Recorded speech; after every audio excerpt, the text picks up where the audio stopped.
I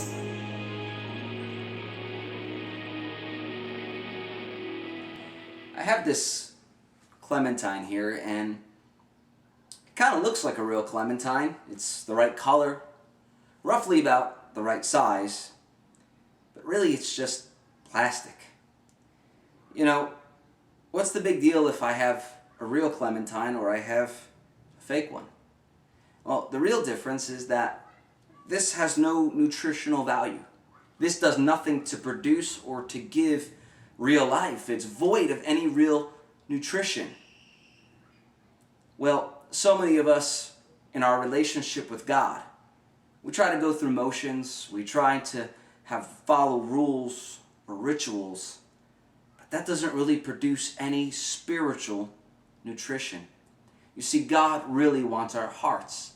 In 1 Samuel 15, God tells his people to obey is better than sacrifice. You see, they were just going through rituals of bringing the sacrifices before God, but their hearts were not in the right place, and so they were not truly obedient before God.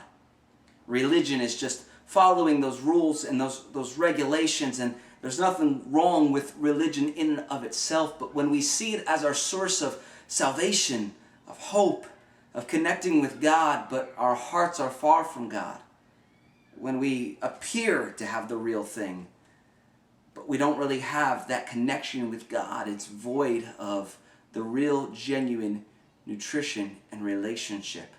God wants our heart, so he wants more than just a ritual. Our salvation, our hope, our fullness of life comes through Jesus. It's easy to confuse relationship with religion.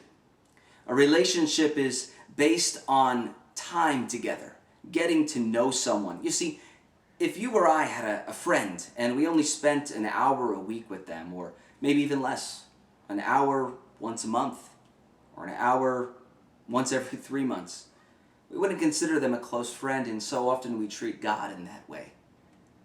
See, if my best friend, I talk to them every day, spend time with them every day. I care about what makes them happy, what pleases them. If that's how we are with God, then we're going to spend time talking to God in prayer. We're going to allow God to speak to us through the Bible, through being around other people that are following Christ, and allow God to speak to our hearts. But again, it's not about going through the ritual. It's about having that relationship, desiring to speak with God, desiring to be with him, and knowing that he desires to be with you and walk with you every day of your life. You see, religion without a relationship just breeds rebellion. We see a set of rules, but we don't know the love, the care, the plan, and the blessing of God.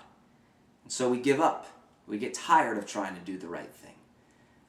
So we must build our relationship with God on knowing him, and knowing his heart, his design for our lives.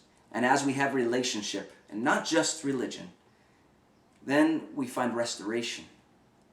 Restoration back to God, our Creator, what we were made for from the beginning of time. We find healing from the hurts of life and the hurts of people. And we find forgiveness, that we can know God and walk with God. And all that has kept us far from God has been forgiven and washed away. And now there is the freedom to walk in the abundant life that God has promised us. You see, what this whole series has been about is God's design from the beginning of time.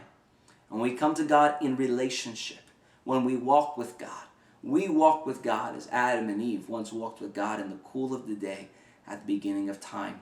That's God's desire, to walk with you.